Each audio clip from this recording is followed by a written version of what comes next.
किताब उताब निकाल लिए कि नहीं? हाँ हाँ सर, निकाल दिए हैं। सब आ गया। तो शुरू कर रहे हैं सर। हाँ तो शुरू किया जाए। आसाराम जी बोलेंगे।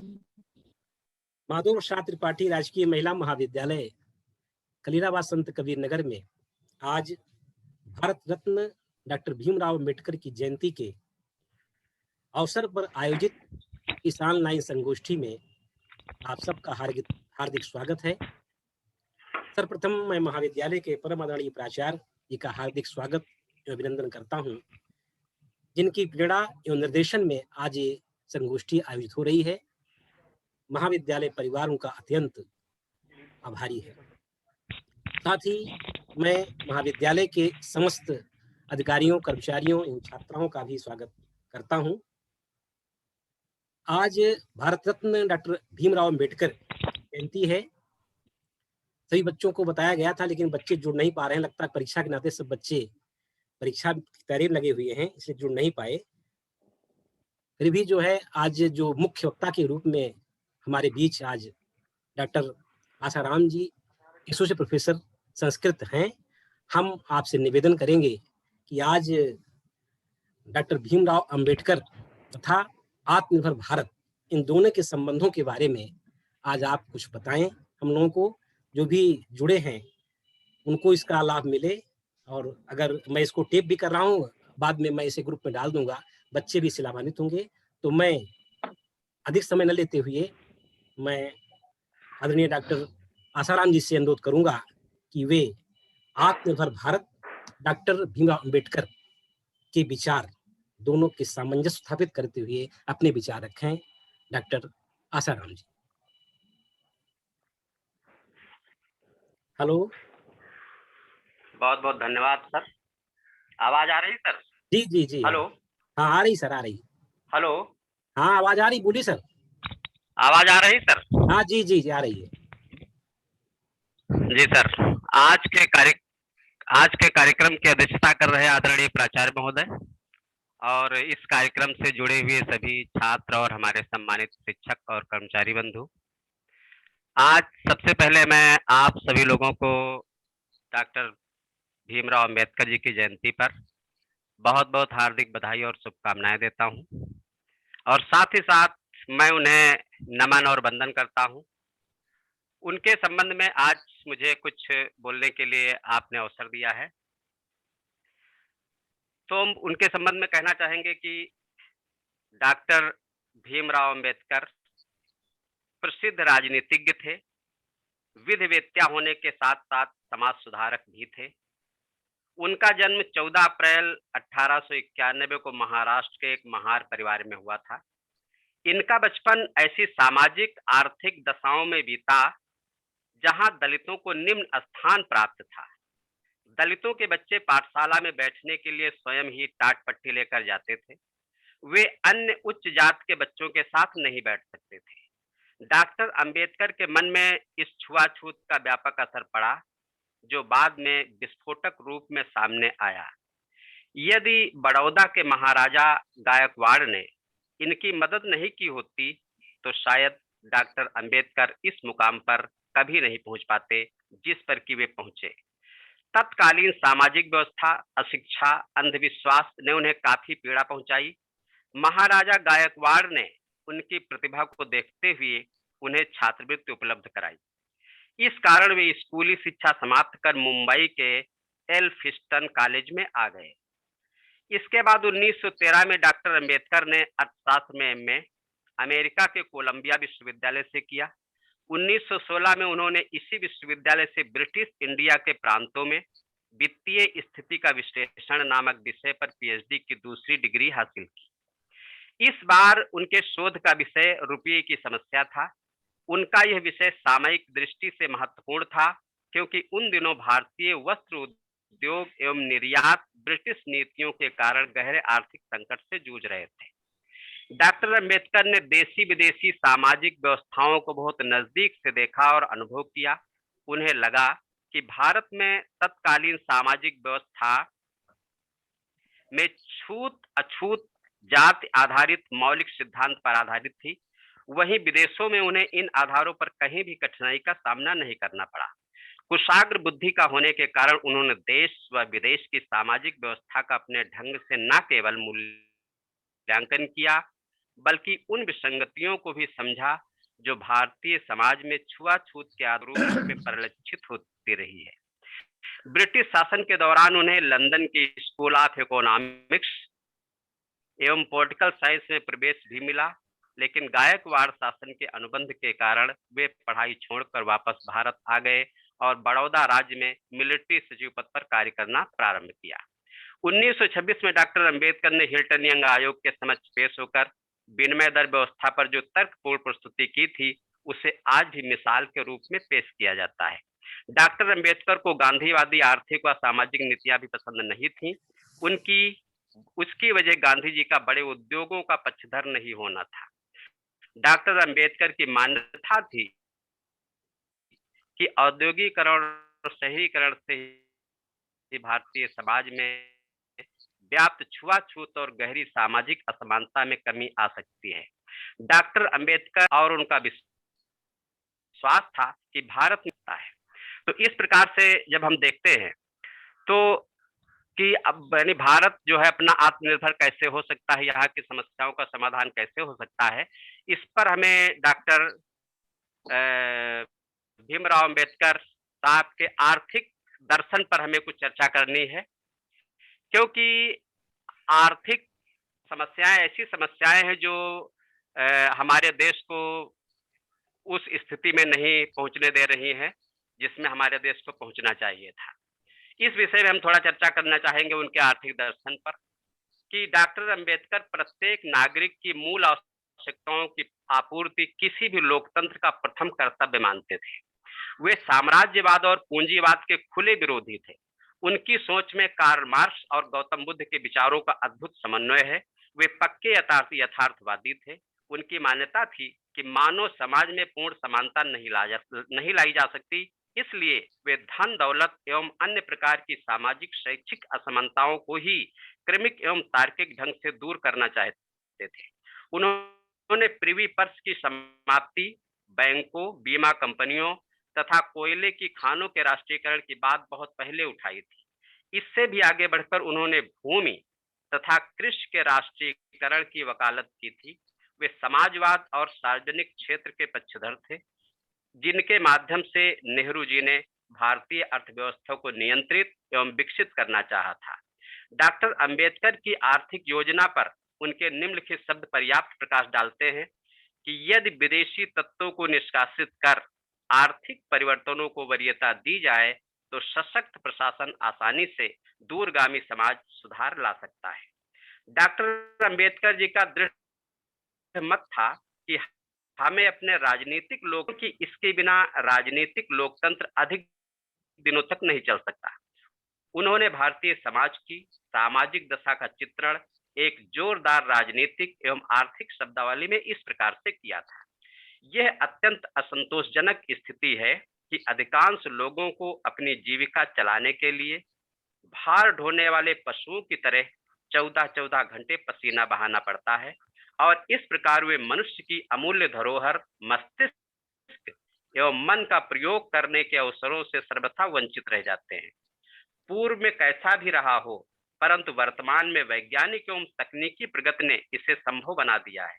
कुछ लोगों द्वारा दूसरों का शोषण इसलिए संभव हो पा रहा है कि उत्पादन के साधनों, भूमि तथा उद्योगों पर समाज का नियंत्रण नहीं। वास्तविक सामाजिक क्रांति मानूंगा।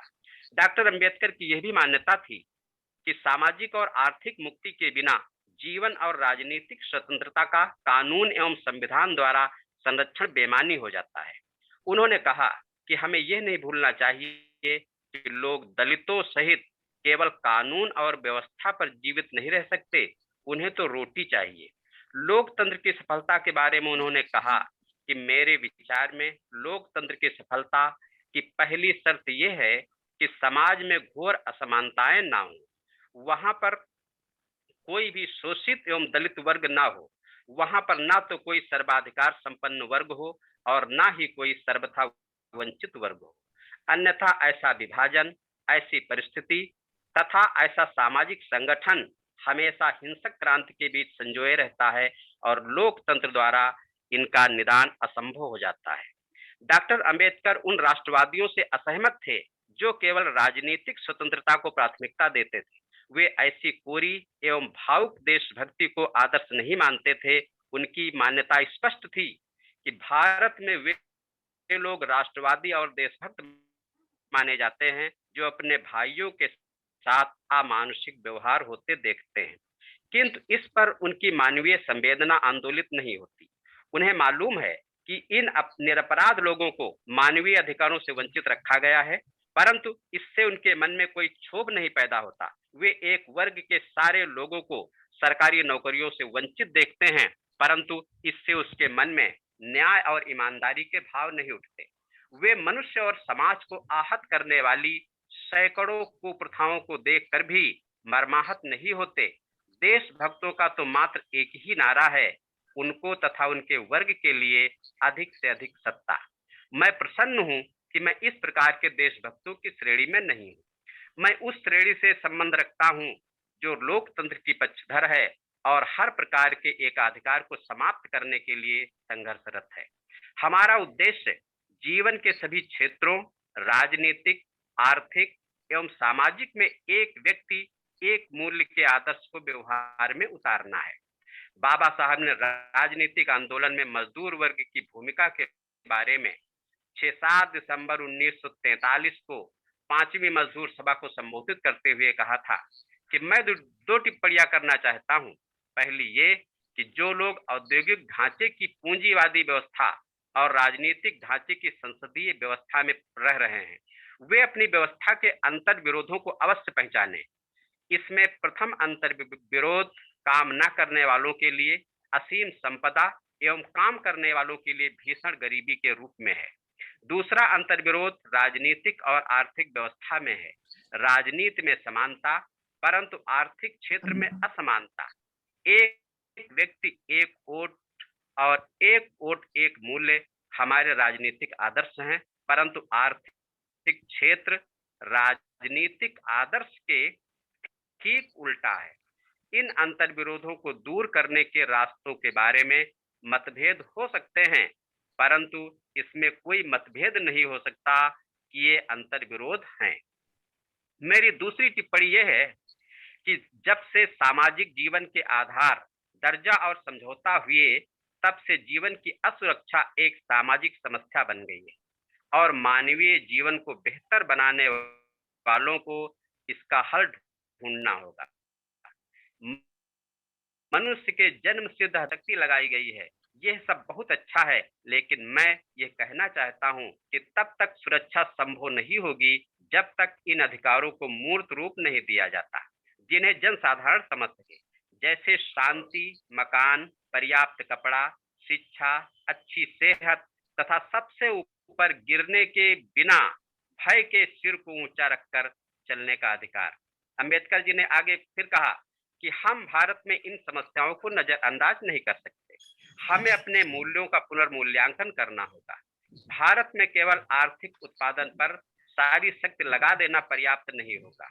हमें न केवल सभी भारतवासियों के सम्मानजनक जीवन के साधन के रूप में इस संपदा में उनकी हिस्सेदारी के मौलिक अधिकार पर सहमत होना होगा, बल्कि असुरक्षा से बचने के तरीके भी ढूंढने होंगे। वे गांधीवादी अर्थव्यवस्था से खुले रूप में असहमत थे। उनकी दृष्टि में गांधीवाद केवल वर्ग भेद से ही संतुष्ट नहीं है, वो वर्ण व्यवस्था पर भी जोर देता है। ये तो समाज की वर्ण अर्थात आर्य संरचना को पवित्र मानता है, जिसके फलस्वरूप अमीर, गरीब, ऊंच नीच, मौलिक, नौकर, मालिक, नौकर आदि हमारे सामाजिक संगठन के अस्थायी अंग हो जाएंगे। उन्होंने आगे कहा कि गांधीवाद ऐसे समाज के लिए उपयुक्त हो सकता है जो लोकतंत्र के आदर्श को अस्वीकार करता हो। ऐसा समाज आत्मनिर्भरता और संस्कृति के प्रति उदासीन हो सकता है, परंतु लोकतांत्रिक नहीं। पहला समाज कुछ लोगों के लिए आराम तथा सुसंस्कृत जीवन तथा अधिकांश लोगों के लिए कड़ी मेहनत और दरिद्रता का जीवन स्वीकार करेगा, परंतु एक लोकतांत्रिक समाज के लिए अपने सभी नागरिकों को सुखी एवं सुसंस्कृत जीवन सुनिश्चित करना आवश्यक है। आधुनिक भारत के निर्माता पंडित नेहरू गांधीवादी अर्थव्यवस्था के विरुद्ध उतने मुखर नहीं थे जितने कि डॉक्टर अंबेडकर। नेहरू जी के लिए भी राजनीतिक स्वतंत्रता सर्वोपर थी और सामाजिक कार्यक्रम गौण थे। डॉक्टर अंबेडकर और नेहरू जी दोनों ही राजकीय समाजवाद में विश्वास रखते थे। अंबेडकर जी ने फिर आगे कहा कि समस्या ये है कि अधिनायकवाद के बिना राजकीय समाजवाद तथा संसदीय लोकतंत्र के साथ राजकीय समाजवाद कैसे रहे। इसका केवल यही हल दिखता है कि संसदीय लोकतंत्र तथा संवैधानिक कानूनों द्वारा राजकीय समाजवाद अपनाया जाए, जिसे संसदीय बहुमत द्वारा निलंबित, संशोधित अथवा समाप्त करना असंभव होगा। इस प्रकार समाजवाद लाने संसदीय लोकतंत्र हमारे 3 उद्देश्यों की पूर्ति हो सकेगी। डॉक्टर अंबेडकर राजनीतिक दर्शन मूलतः सामाजिक आर्थिक दर्शन ही है। वे कहते हैं कि जो लोग औद्योगिक ढांचे की पूंजीवादी व्यवस्था और राजनीतिक ढांचे की संसदीय व्यवस्था में रह रहे हैं, वे अपनी व्यवस्था के अंतर विरोधों को अवश्य पहचानें। इसमें प्रथम अंतर्विरोध काम न करने वालों के लिए असीम संपदा एवं काम करने वालों के लिए भीषण गरीबी के रूप में है। दूसरा अंतर्विरोध राजनीतिक और आर्थिक व्यवस्था में है। राजनीति में समानता परंतु आर्थिक क्षेत्र में असमानता। बेरोजगार लोगों से पूछिए कि उनके लिए मौलिक अधिकारों की क्या उपयोगिता है। यदि किसी बेरोजगार व्यक्ति को अनिश्चित घंटों वाली नौकरी, सब एथनिक नौकरी और किसी मजदूर यूनियन में शामिल होने, संगठन बनाने अथवा धार्मिक स्वतंत्रता के अधिकार के बीच चुनने के लिए कहा जाए तो क्या उसके चुनाव के बारे में कोई शक हो सकता है? वो दूसरी चीज कैसे चुन सकता है? भूखमरी, घर विहीनता, दरिद्रता, बच्चों को स्कूल से दूर रखने जैसी परिस्थितियां किसी भी व्यक्ति को अपने मौलिक अधिकार छोड़ने के लिए बाध्य कर सकती हैं। इस प्रकार बेरोजगार लोग काम तथा जीवन निर्वाह के लिए मौलिक अधिकारों को तिलांजलि देने के लिए मजबूर होंगे। संवैधानिक विशेषज्ञ ये मान लेते हैं कि स्वतंत्रता की सुरक्षा हेतु मौलिक अधिकारों को दे देना ही पर्याप्त है। उनकी मान्यता है कि जब सरकार व्यक्तिगत, सामाजिक एवं आर्थिक मामलों में हस्तक्षेप नहीं करती, व्यक्ति की स्वतंत्रता सुरक्षित रहती है। किंतु आवश्यकता इस बात की है कि न्यूनतम सरकारी हस्तक्षेप को कायम रखते हुए वास्तविक स्वतंत्रताओं को बढ़ाया जाए। स्वतंत्रता को केवल सरकारी हस्तक्षेप से पूर्ण मुक्ति के संदर्भ में ही नहीं परिभाषित किया जाना चाहिए। इससे स्वतंत्रता की समस्या का समाधान नहीं हो सकता।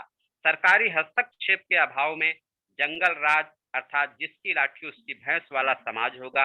इसीलिए ऐसी स्वतंत्रता के संदर्भ में डॉक्टर अंबेडकर यह प्रश्न उठाते हैं कि ऐसी स्वतंत्रता आखिर कैसी और किसके लिए होगी। इसका उत्तर है कि स्पष्टतया यह स्वतंत्रता जमींदारों को लगान बढ़ाने, पूंजीपतियों को काम के घंटे बढ़ाने और कम मजदूरी देने की छूट देने वाली होगी। यह ऐसी ही होगी। इसलिए डॉक्टर अंबेडकर ने राजशक्ति और सृजनात्मक भूमिका पर जोर दिया। सही मायनों में लोकतांत्रिक राज लोक कल्याणकारी होगा। ऐसे राज्य का उपयोग जमींदारों और पूंजीपतियों जैसे निहित स्वार्थों को अनुशासित करने और उनके सामाजिक आर्थिक आधार को समाप्त करने में किया जा सकता है। इसके अधिकारों को सीमित किए बगैर आम जन को स्वतंत्रता नहीं दी जा सकती। अतः डॉक्टर अंबेडकर जी ने कहा था कि एक आर्थिक व्यवस्था में जिसमें लाखों मजदूर उत्पादनरत हों, समय समय पर किसी न किसी को नियम बनाने पड़ेंगे ताकि मजदूरों को काम मिले और उद्योग चलते रहें, अन्यथा जीवन असंभव हो जाएगा। राजकीय नियंत्रण से स्वतंत्रता का मतलब होगा व्यक्तिगत मालिकों की तानाशाही। डॉक्टर अंबेडकर के मस्तिष्क में राजकीय समाजवाद की रूपरेखा स्पष्ट थी। भारत के सामाजिक रूपांतरण और आर्थिक विकास के लिए वे इसे अपरिहार्य मानते थे। अपनी रूपरेखा को उन्होंने राष्ट्र के समक्ष प्रस्तावित भी किया था। उनके अनुसार भारतीय संघ निम्नलिखित को संवैधानिक कानून का अंग घोषित करेगा। नंबर 1, सभी प्रमुख उद्योग सरकारी नियंत्रण में होंगे तथा सरकार द्वारा ही चलाए जाएंगे। वे उद्योग भी जो प्रमुख नहीं हैं किंतु आधारभूत हैं, सरकार अथवा सरकारी उद्यमों द्वारा चलाए जाएंगे। बीमा केवल सरकार के हाथ में होगा तथा प्रत्येक वयस्क व्यक्ति को जीवन बीमा पॉलिसी लेना आवश्यक होगा। कृषि राजकीय उद्योग घोषित होगी। सरकार सभी बड़े एवं प्रमुख उद्योगों, बीमा कंपनियों एवं कृषि भूमि का उनके मालिकों को डिबेंचर्स के रूप में मुआवजा देकर राष्ट्रीयकरण कर लेगी। कृषि उद्योग निम्न प्रकार से चलाया जाएगा। सरकार द्वारा अधिगृहित भूमि को उचित आकार के फार्मों में विभाजित करके ग्रामीणों में परिवार समूह को इकाई मानकर उत्पादन करने हेतु निम्न शर्तों पर आवंटित किया जाएगा। फार्म पर सामूहिक खेती होगी। फार्म पर सरकार द्वारा चलाए गए नियमों के अनुसार उत्पादन किया जाएगा। किराएदारी कर आदि देने के बाद बचे उत्पादन को निर्धारित तरीके से आपस में बांटा जाएगा। भूमि सभी लोगों में जात, धर्म आदि के बगैर भेद के इस प्रकार बांटी जाएगी कि ना तो कोई जमींदार होगा, ना किराएदार होगा, ना ही कोई भूमिहीन या मजदूर होगा।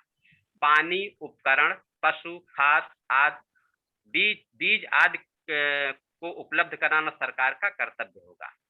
इस प्रकार से हम देखते हैं कि डॉक्टर अंबेडकर द्वारा जो प्रस्तावित राष्ट्र निर्माण का आर्थिक प्रारूप राजकीय समाजवादी था, वे राज्य का सकारात्मक हस्तक्षेप सामाजिक आर्थिक रूपांतरण के लिए आवश्यक मानते थे। यह प्रारूप गांधीवादी प्रारूप से अधिक स्पष्ट, विकसित और निर्णायक है।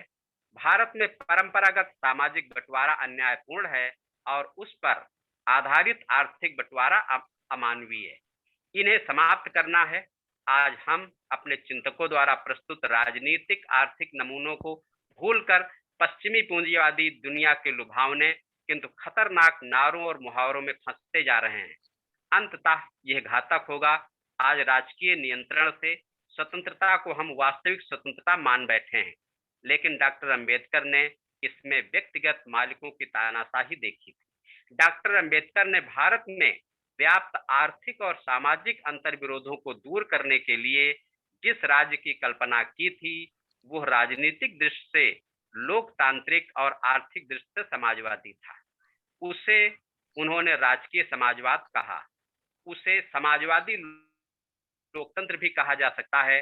हमारे लिए यह नमूना आज भी अप्रासंगिक नहीं है। तो इस प्रकार से हम देखते हैं कि जो भी सुझाव हमारे बाबा साहब भीमराव अंबेडकर जी ने दिए हैं, उन पर अगर आज भी पूरी तरह से अमल किया जाए, हमारी सरकार उस पर ध्यान दे, पूरी तरह से आत्मनिर्भर हो सकता है। और जो हमारे दलित भाई या महिलाएं हैं, जो गरीब कुचले लोग हैं, जिनका अभी तक शोषण होता आया है, उनको भी शोषण से मुक्ति मिलेगी और वास्तव में भारत में लोकतंत्र स्थापित होगा। धन्यवाद डॉक्टर साहब, बहुत ही विस्तार इसी से के साथ अपनी वाणी को विराम देते हैं। धन्यवाद सर, बहुत ही विस्तार से आपने डॉक्टर भीमराव अम्बेडकर के सामाजिक, आर्थिक, राजनीतिक विचारों को आपने बताया। आपको इसके लिए बहुत धन्यवाद सर। क्योंकि सर टाइम जो है आधा घंटा हो चुका है, इसलिए सर मैं चाहता हूँ एक बार बंद करके फिर जुड़ा जाए सर, तो फिर और बातें सर आपसे हो। हाँ, हेलो। ठीक है जी सर, हाँ आधे घंटे सर। ठीक है ठीक जी सर, हाँ काट दे, फिर तुरंत जुड़ा जाए, तब फिर जो है सर बोलेंगे, क्योंकि आधा घंटा हो चुका है। जी ठीक सर।